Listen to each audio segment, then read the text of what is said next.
जानिए अपने जीवन में गरीबी और दुख का असली कारण क्या है। नमस्कार दोस्तों, आज फिर से मैं आपके लिए ज्ञान से भरी एक कहानी लेकर आया हूँ। एक बार महात्मा बुद्ध एक गांव में अपने शिष्यों सहित घने पेड़ की छांव के नीचे बैठे थे। आसपास के गांव से बहुत से लोग अपनी मानसिक समस्याएं लेकर महात्मा बुद्ध के पास आ रहे थे।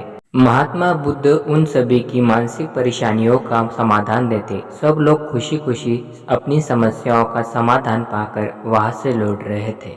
वहीं से कुछ दूर बैठा लोगों को बुद्ध के पास जाते देख एक दुखी भिखारी अपने भाग्य को कोसता हुआ यही सोचने लगा कि अभी कुछ देर पहले तो ये लोग दुखी मन से मुंह लटकाए उन महात्मा के पास गए थे और अब इतना खुश होकर कैसे वापस लौट रहे हैं। आखिर माजरा क्या है, जरा मैं भी जाकर देखूं कि वो महात्मा ऐसा कौन सा खजाना बांट रहा है इन लोगों को। वे इतने प्रसन्न हुए कि उनके चेहरे लाल हो गए। जब वो दुखी भिखारी कुछ नजदीक गया तो उसने देखा कि ये महात्मा तो लोगों को प्रवचन देकर लोगों के दुख का निवारण कर रहे हैं। यह देखकर भिखारी के मन में भी तीव्र इच्छा हुई कि क्यों न मैं भी इन महात्मा को अपना दुख बताऊं। मुझे भी अपने दुख का समाधान मिलेगा। बस फिर क्या था, समाधान पाने की लालसा के लिए भिखारी महात्मा बुद्ध के सामने पहुंचा और हाथ जोड़कर प्रणाम करते हुए बोला, हे महात्मा बुद्ध, मैं भी लोगों की मदद करना चाहता हूँ। मुझे लोगों की मदद करने की बहुत इच्छा है, लेकिन मैं कैसे मदद कर सकता हूँ। मैं बहुत गरीब हूँ। मेरे पास ना तो पैसे है और ना ही कोई ऐसी चीज जिससे मैं किसी की मदद कर सकूँ। मुझे भगवान ने इतना गरीब क्यों बनाया। हे महात्मा, मुझ पर कुछ कृपा करो। इतना बोलते हुए भिखारी रोने लगा। महात्मा बुद्ध बोले, आप बहुत अज्ञानी हैं, क्योंकि आप अभी तक इस भ्रम में जी रहे हो कि तुम्हारे पास कुछ नहीं है, जबकि दूसरों को कुछ देने के लिए तुम्हारे पास बहुत कुछ है। तुम बिना धन और वस्तु के भी दूसरों की मदद कर सकते हो।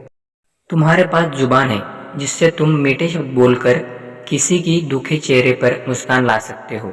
इन्हीं शब्दों की ताकत से तुम किसी के भी टूटे हौसले को फिर से मजबूत कर सकते हो।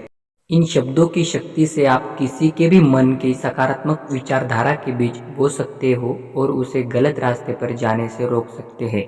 तुम्हारे दो हाथों से किसी भी कमजोर या लाचार व्यक्ति की सहायता कर सकते हो।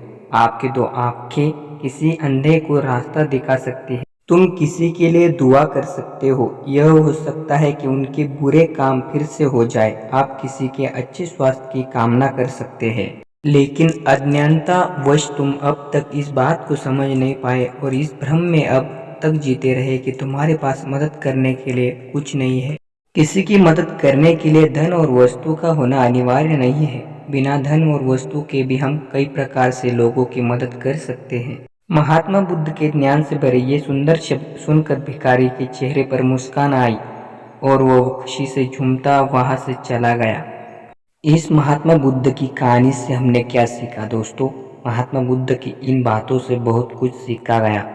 आजकल बहुत से लोग यह सोचकर दुखी होते हैं कि मेरे पास ये नहीं है, बल्कि जो आपके पास है उसी में संतुष्ट रहना सीखे और बिना मतलब के लोगों की मदद करे। तो दोस्तों, गौतम बुद्ध की ये कहानी आपको कैसी लगी? और ऐसी अनमोल कहानी सुनने के लिए सब्सक्राइब करें विशु मोटिवेशन।